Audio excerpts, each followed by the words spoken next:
December 2nd, 2002. This is TVography. The Partridge Family. With matching outfits and catchy melodies, this TV family was the epitome of groovy. Welcome to TVography, our look at classic shows and the stars that made them great. The Partridge Family asked the question, what should a hip, single suburban mom with a brood of talented kids do in 1970s America? The answer was to take their singing act on the road in a multicolored bus. The show proved an enormous success, but for this lyrical TV family, life wasn't always harmonious. They were the first family of primetime pop. 6 velvet-clad musicians in a multicolored bus, they shot to the top of the charts, winning millions of fans and selling millions of records. They had no idea they were going to have the rock star of the century in their television show. There'd be thousands of women. Open the door and it was Keith. There was pandemonium. People freaking out, fainting. The Partridge Family, the flock that rocked. In the late 60s, a new breed of TV show was created. Melding situation comedy with rock music, the Monkees stormed the Billboard charts and won an Emmy. Hoping to strike a similar chord, Bernard Slade, who had earlier created The Flying Nun, came up with The Partridge Family. Modeled after a real-life family of pop musicians called the Cowsills, it would be a show about a widow and her children touring the country in a psychedelic multicolored bus. Screen Gems had done a series called The Monkees. They wanted to be an anarchistic sort of Beatles-type show. And I thought, well, they hadn't done really a middle-of-the-road comedy with music before that I can recall. Slade came in my office one day and said, it was the Cowsills, was a singing group, and he thought it would be a good idea to see if we could do a TV show that way. So we went out and visited with them, and we realized that aside from the little girl, she was adorable, and the rest of them were really not too fascinating, and they had no acting experience at all. Slade knew he needed more than a colorful set of wheels and pop singers who couldn't act. He needed talent.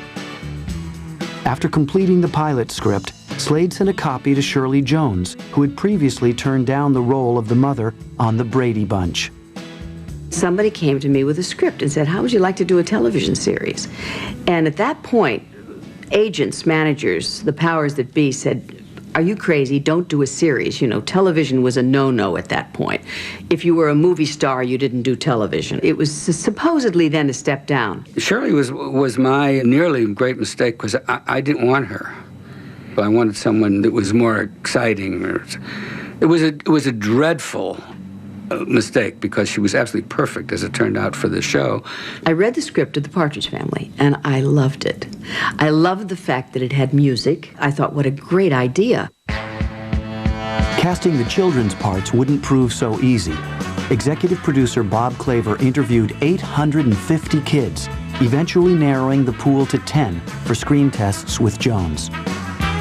Little did she realize that a very familiar face was shortlisted for the role of Keith Partridge, the band's frontman. I'd been testing with all the little kids and the other parts, and then they asked me to come to the office one day and they said, listen, we need to ask you this question. How do you feel about your stepson, David Cassidy? I said, you know, he's a nice guy, nice boy. Why?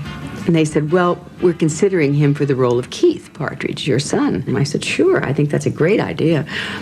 Well, David came on the set, and I walked in, and he said, what are you doing here? I said, I'm your mama, sweetheart. He said, no. 19-year-old David Cassidy, son of screen veteran Jack Cassidy, was fresh on the Hollywood scene. Guest appearances on hit shows like Bonanza, Ironside, and Marcus Welby, MD, had earned him an introduction to the Teenage Fan magazine set, prompting profiles in Tiger Beat and 16. David so looked the part of the adolescent Adonis, no one even bothered to ask if he could sing. David walked in and he just kicked it. He was great. He could act. He was sophisticated.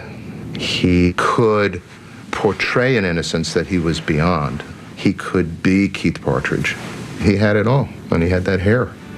17-year-old newcomer Susan Day had graced the covers of Glamour and 17 magazine. Based on looks alone, she was slated for the part of the ethereal, idealistic Laurie Partridge.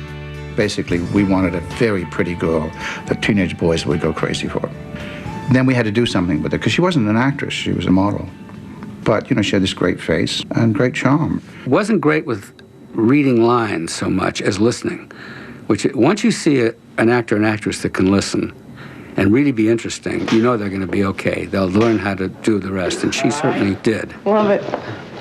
Young Danny Bonaducci, who had done some work in commercials and on family sitcoms like Mayberry RFD, Bewitched, and The Ghost and Mrs. Muir, proved to be an immediate comic talent. There was another kid up for that part that everybody liked.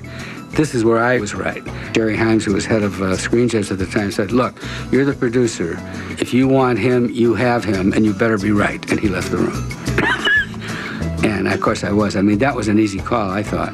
Danny was very funny. You know, he didn't know what he was saying half the time, and it was funny. She has a body that won't quit. I got very lucky that they said to me, now this kid is the financial wizard of the Partridge Family. He's very into money, but we need this kid to come off as cute and precocious, not greedy and money hungry. Do you understand the difference? And I said, yeah, here's the problem. Most people misinterpret this quote. And sure enough, they bit and said, what quote? And I said, everybody thinks that the quote is, money is the root of all evil. And it is not. The love of money is the root of all evil. Danny Partridge doesn't love money. He just wants a new mini bike. Boom, I had the job. The youngest roles in the Partridge Clan, Chris and Tracy, were won by rookie actors Jeremy Gelbwax and Suzanne Crowe. Back off. To serve as surrogate father, comedian Dave Madden was cast as Reuben Kincaid, the band's hapless manager and Danny's comic foil. Dave Madden, possibly one of my all-time favorite human beings. Just everything he ever did made me laugh. Bad influence. By today's standards, he might be arrested. With the Partridge cast in place, it was time to take a look at the family portrait. One noticeable feature stood out right away. Dave Madden came up to me one day, and he said, Danny, I want to talk to you a minute. I'm Ted. He said, do you know why we got these jobs? And I said, well, I did a really good audition. He said, no, we're ugly. I said, excuse me? I'm 10 years old. He goes, we're ugly people, you and I. And look at Shirley Jones, David Cassidy, Susan Day. They're beautiful. They needed some ugly people on the show, and that's how you got the job. So I don't look at it and see a real family. I see a bunch of beautiful people in me. The Partridge Family tree had been planted. Little did anyone realize the hit it was about to become. The year was 1970. Apollo 13 was launched. U.S. troops invaded Cambodia. Student protesters were gunned down at Kent State.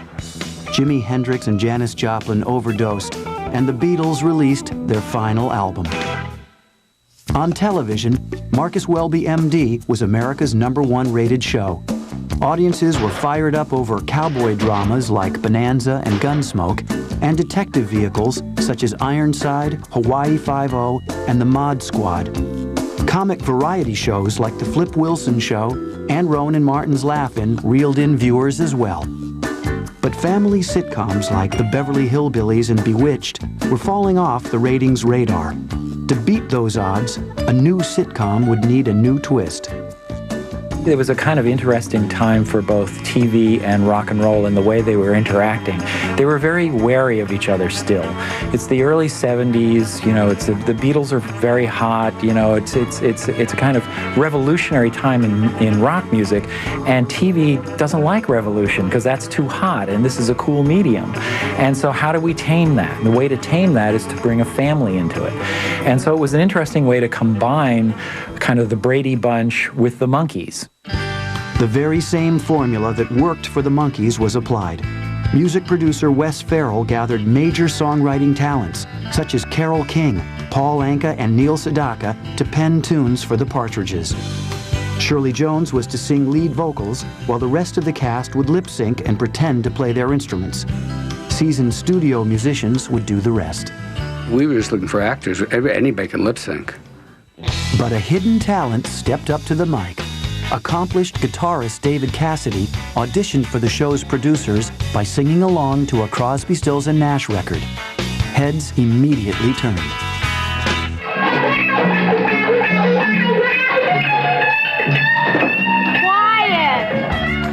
The Partridge Family's first single, I Think I Love You, was released weeks before the pilot aired.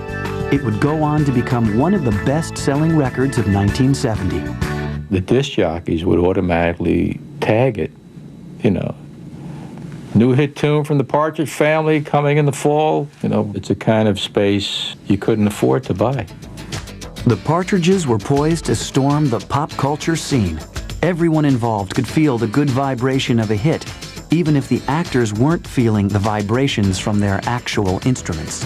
They tried not to show the hands, tried not to show anybody actually playing anything. You know, I didn't play an instrument. I don't believe anyone did. The only advice I ever got about the Partridge Family was from David Cassidy, and we're doing a musical number, and I'm playing my bass. And finally he turns and he's bee red and he grabs my bass and he goes, "You don't strum the bass, you pluck it." I went, "Yeah, okay, super freak, whatever. I'll pluck it." The on-camera instrumental antics may have caused a few snickers, but behind the scenes, the musical masterminds knew exactly which strings to pull. Screen Gems Music at the time had some of the best writers in the business and some of the best producers in the business. There's a tremendous amount of talent, even behind shows that you think are fluffy and disposable. That music was incredible. Those were some of the best written songs for that purpose that, you know, people have heard. The songs may have been catching, but they weren't exactly tunes that David Cassidy wanted to play. When the music first started getting played, they weren't a bubblegum act. I mean, they had no intent on creating, you know, music for children. The musicians were the Wrecking Crew. They worked with the Beach Boys and the Carpenters and all these incredible acts. And just because, you know, David Cassidy was now this teen idol that 5-year-olds loved or 10-year-olds loved, that skewed the age of appreciation down for the Partridge Family right off the bat. Cassidy was so enraged by his manufactured pop star image that he called his manager to back out at the last minute. But his voice and his likeness were under contract for 7 years. So the show, with David Cassidy, would go on. The Partridge Family premiered on Friday, September 25th, 1970, right after The Brady Bunch and Nanny and the Professor. The critics ranted that the show had missed the bus completely, but the audience immediately climbed aboard for the ride. The record broke before the show went on the air. It was a great promo, and it became a hit series. The turbulent social environment of the early 70s also helped the show make its mark. The Partridge Family's ease and optimism couldn't have been better timed.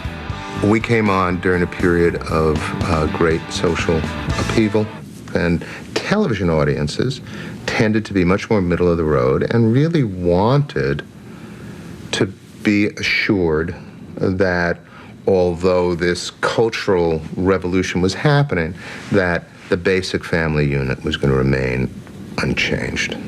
That's what we did.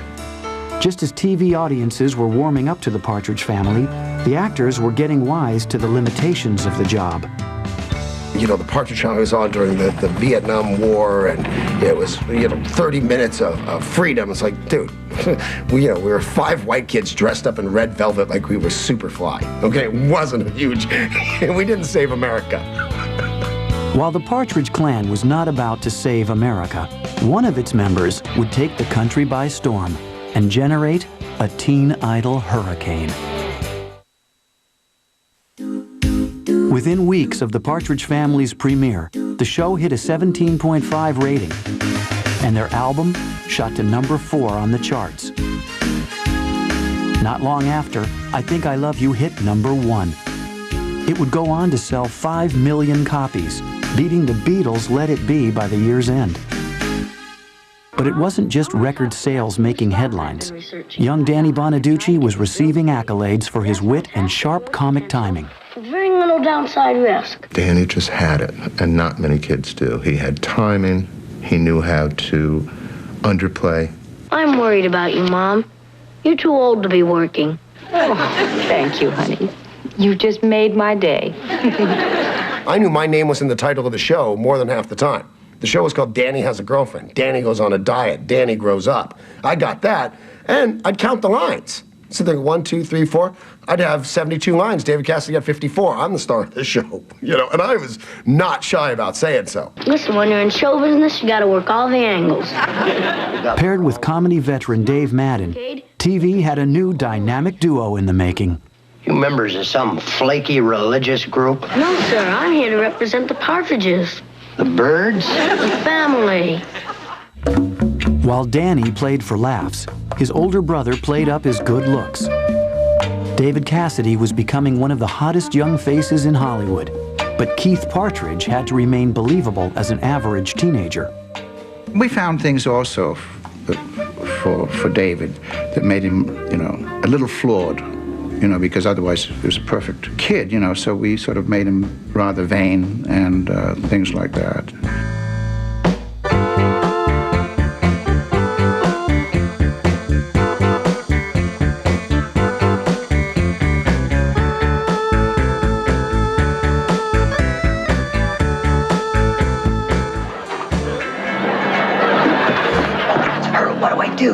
What do you usually do with girls in love with you? Lord, you have a dirty mind. She's 11 years old. Susan Day had been chosen for her looks, but the show's creators were determined to highlight more than just a pretty face. And it'd be a groovy way to find out exactly what's wrong with this country. What? Well, I'd be able to see all the injustices firsthand. Look, kids. It was the first time that we saw young women be so politically proactive. And realistically, we needed to make that a part of the show. I've been thinking about these lyrics. Yeah, what about them? Well, do you think they're really relevant? Relevant? One lousy sit-in and suddenly she's Joan Baez. And Shirley Jones was being hailed as the most liberated mom on primetime television. Shirley Partridge was the first working mother in television. She was a completely independent woman. She was guiding this family. She was their manager. She was their caretaker. It was a way to kind of reassure mothers, I think, around the country that you could be a strong mother under any circumstance. Never thought I'd raise a quitter. Who's a quitter? You are. Danny, most things in life that people want aren't just handed to them.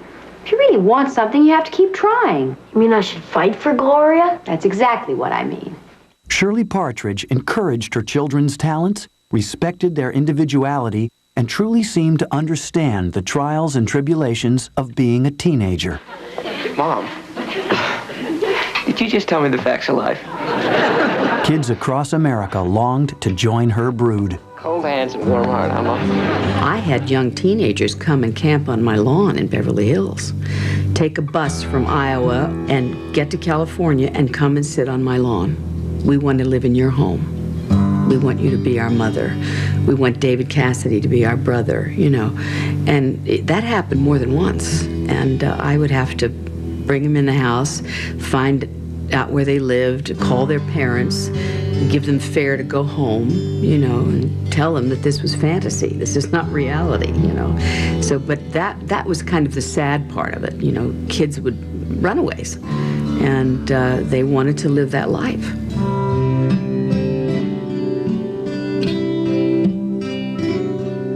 I think what's most believable about the show is just the connection between the family, just the obvious affection they all had for each other. We were the family next door. Yes, they went to school and they did their homework, and I did cook. You know, I did have the roast in the oven. But we had that extra thing where we had to earn a living, and we were out there earning a living together. So we got to see each other on different levels, and I think that's what made it friendship as well, in other words. You know, we became friends, and that's what you saw, too. Occasionally, the line between friendly and familial got a little blurry. Shirley, every now and again, got completely sucked into being our mom. I was misbehaving one time. I'm being some kind of jerk. I'm 10, and I'm a jerk by nature. And Shirley starts getting mad. And finally, she looks at me and she goes, "Danny, you go to your room right now and you stay there till I say so." And I just look at her like, you've lost your mind. A, I'm not your actual kid, and B, there's no room up there. That stairway doesn't go anywhere, Shirley. It's fake. The reality of a show built on the fairy tale of domestic harmony was questionable. But the actors' amplified fame was not. The Partridges had become bona fide stars, and swarms of screaming adolescents followed them everywhere. But the real breakout star, complete with puka shell choker and hipster shag haircut, was David Cassidy. Literally overnight, he became the teen sensation, surpassing the popularity of It Boys Bobby Sherman and Donny Osmond. By the show's second season, Cassidy had the highest audience rating of anyone on television. They had no idea they were going to have the rock star of the century in their television show, you know. And that just happened. I mean, they just couldn't believe it. You know, he wasn't a wild-haired hippie. He was safe on that level, yet he was just sexy enough to really get young girls. He was a very unthreatening sex symbol. The mania went live when Cassidy's manager started booking him concert gigs. Soon he was selling out large stadiums, demanding $50,000 for his performances and topping Elvis's nightly income. I mean, the music, David goes out on concert, he sings the songs, and people go crazy. David Cassidy was the Beatles, Elvis Presley, David Cassidy phenomenon. Everything else is their distant second cousin of fame. It was certainly dangerous at times. I mean, there was mayhem at the gate. There'd be thousands of women. And sometimes David Cassidy either flown by helicopter, literally 300 yards, or they'd cut a new hole in the fence to get him in. Cassidy was intent on cutting himself a new image. One high-profile publicity stunt would do just that. And it would alter the Partridge Family dynamic for good. Partridge Family brought laughter into living rooms from Sacramento to Schenectady.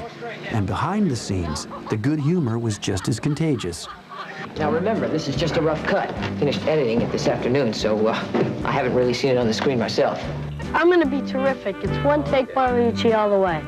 That there are lots of methods. That there are lots of methods.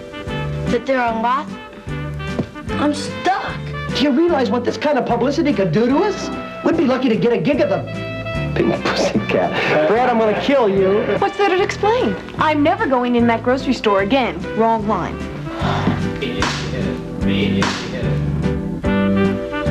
How are the plans coming for Ruben's party? It is kind of spooky, though. From the beginning. Oh, sorry. Come on. Go, Shirley. Shirley! Sorry, did you call me? Yeah, babe. David Cassidy and the rest of the Partridge Family were still on top. But how long could they hope to remain there? And how could the writers rise to the challenge of keeping the show on its toes? Several of the stories that were written came right from my own household. The writers would come and spend a day or two on the weekend or something and just kind of follow the kids around and me around, you know, and see what would happen. And several stories came out of that. A stream of guest stars also joined the clan. Jodie Foster, Mark Hamill, Howard Cosell, Hollywood veterans Ray Bolger and Rosemary DeCamp even signed on as Partridge grandparents. But one episode and its guest stars proved particularly memorable. We did one in a black neighborhood where they ended up in a black nightclub by mistake, and that was with Richie Pryor. And it was a marvelous episode. Lou Gossett Jr. and Richard Pryor were in a show. They had a firehouse, and we went there to raise money for them so that they could keep the firehouse. We were playing with race, we were playing with race music, we were playing with what was really happening first in the 60s but into the 70s, where the cultures were crossing to an unprecedented degree. I remember a direct quote, this being said to Richard Pryor. Ready?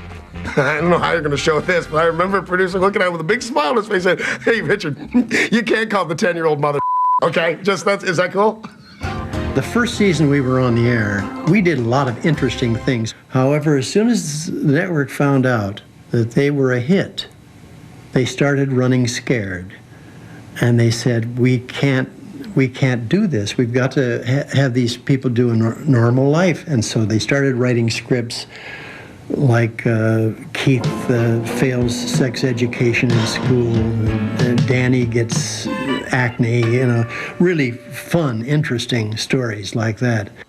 Keith might have been failing sex ed, but David Cassidy was soaring as teenage America's #1 sex symbol. Yet he still longed for the attentions of a more mature audience. Like many rock stars before him, Cassidy headed straight for the cover of Rolling Stone magazine. In hopes of shedding the fabricated boy next door charade, he did a glossy 8x10 striptease in front of the entire nation. Much to the dismay of the network, David Cassidy was on the verge of compromising his very lucrative teen icon image. The Partridge Family had become a gold mine for Screen Gems, and they wanted it to stay that way. The show was simply there to make money. David started to become so hot, and the popularity of the show grew. And then, obviously, the merchandising started. I mean, it was everywhere. Besides the best-selling albums and flashy teen fan magazine covers, the show spawned lunchboxes, bubblegum wrappers, pillowcases, board games, paper dolls, even a full series of paperback mystery books.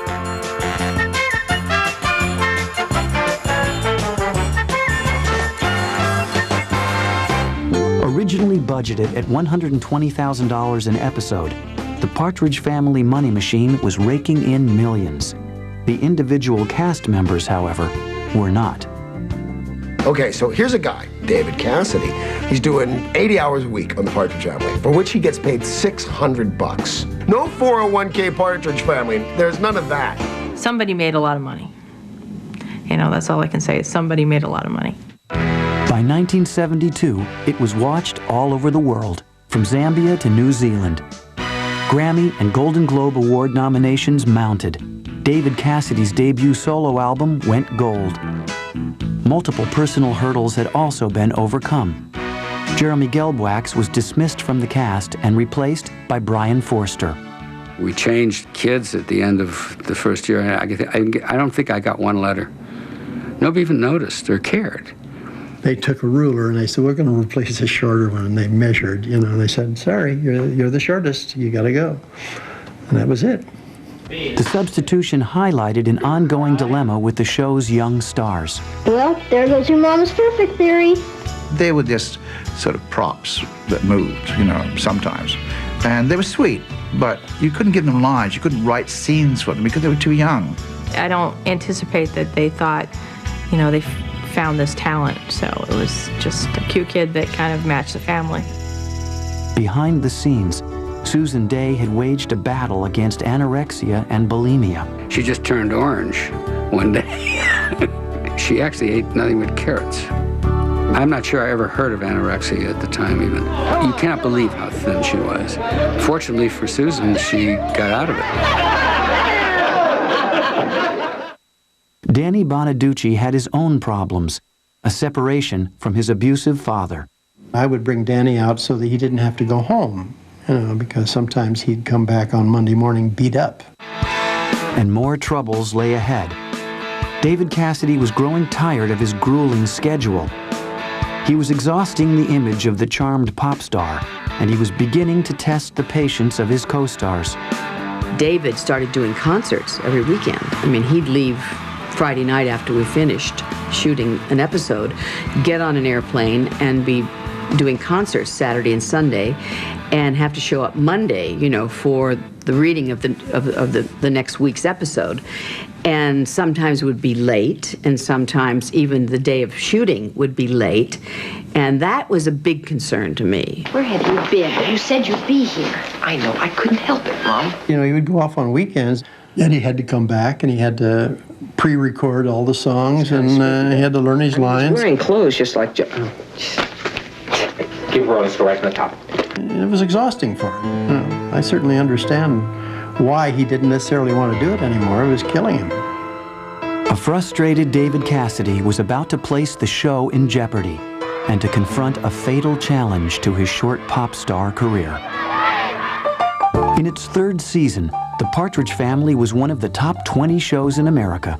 In September of 1973, it was plucked from its 8:30 spot on Friday nights and packed off to Saturdays at 8 p.m., putting it up against the critical powerhouse All in the Family.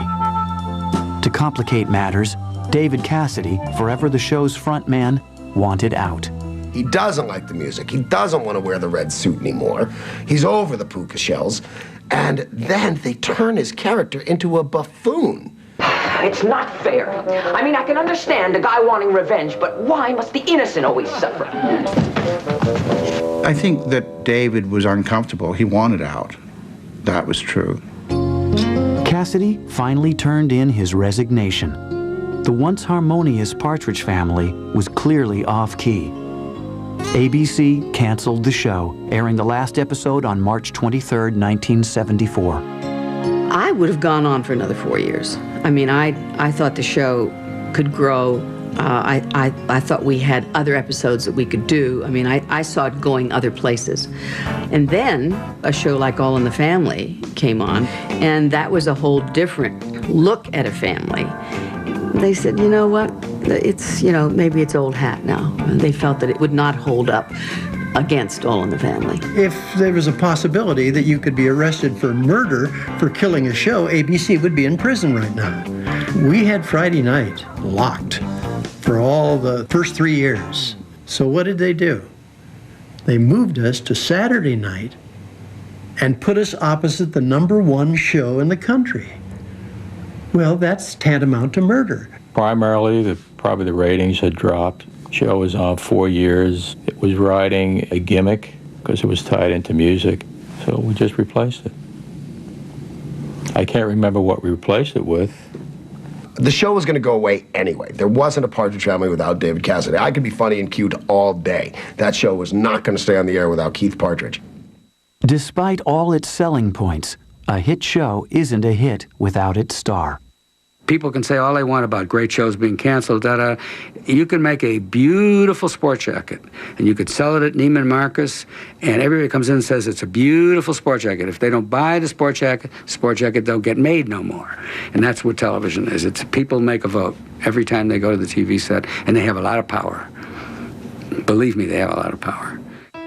The power of Cassidy mania hadn't waned, and in one case, it would prove fatal. In May of 1974, 14-year-old Bernadette Whelan was crushed to death by the crowd at one of Cassidy's stadium shows in London. He felt compelled to bow out of touring. With the show that had made him a star now off the air, David Cassidy abandoned his place in the spotlight. As for the rest of the cast, it was time to fly on to other projects. Jeremy Gelbwax would later build a career in television production and earn an MBA from Columbia University. Brian Forster studied zoology and became a professional race car driver. After some work on several short-lived television series and made-for-TV movies, Suzanne Crowe attended college and ran a bookstore. Susan Day continued to cultivate a successful television career, playing lead characters in L.A. Law and Love and War. Dave Madden had a recurring role on the hit sitcom Alice and became a popular voiceover artist. Shirley Jones focused on her singing career and continued to make guest appearances on television throughout the years, culminating in her hilarious role as Drew's cradle-robbing girlfriend on The Drew Carey Show. I had a great time. I did 3 episodes, and you know, Marion Ross was his mother, which was hysterical. And of course, Danny Bonaducci was my son in one of the episodes. After years of battling alcohol and drug addiction, Danny Bonaducci became a successful radio DJ and co-host of the talk show The Other Half. My career after the Partridge Family: high school, obscurity, humiliation, homelessness, drugs, Geraldo, radio, jail, Geraldo, radio, The Other Half. Thank you. I'll be here all week. And David Cassidy, after an early retirement at the tender age of 24, returned to the live concert circuit in 1991. After critically acclaimed roles in Joseph and the Amazing Technicolor Dreamcoat and Blood Brothers, Cassidy forged a successful performance career in Las Vegas. He plays to crowds of adoring fans to this day. The Partridges themselves never let the spotlight stray from the importance of family. The show was really the family staying together, working together, and having fun. Of course, like all real families, the Partridges weren't always in perfect sync. We have a common problem.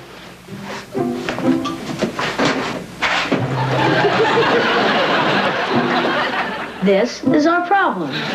But in the end, they always managed to strike the right chords. Well, how did your personal conference with Danny go? He is really something else. I know. You know, you are too. I mean, I never knew what it was like to have responsibilities to kids before. It's not easy. It sure has made me appreciate you a lot more. Well, you are a little young to be raising 4 kids. Oh, I'm old enough to handle it all right. It's just it doesn't leave me enough time to do my homework. There was an affection, there was a mutual respect for each other, and there was a sense of humor. All of them really, in one way or another, had the ability to laugh at themselves. And that's not a bad thing really to hold up as an example, to teach people. It's that timeless humor that keeps the Partridge Family laugh track rolling to this day. We got to know each other as people and not just brothers and sisters and mother. That's what made the show so interesting, and I think interesting even for people to see today. Because we had problems, but we stuck together.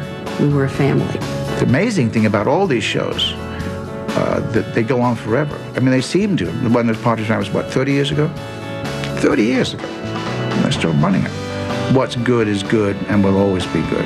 It's that something just works. And how cool would it have been as a kid to travel around with your family and sing rock music in a band? I mean, it was sort of like a fantasy that you could almost relate to in a way. You used to watch the Bradys, but you used to want to be a Partridge. I think the Partridge Family was a fine family role model. I don't think it's incredibly believable, but I think it represents the American family, if not as it is, certainly as some of us would like it to be.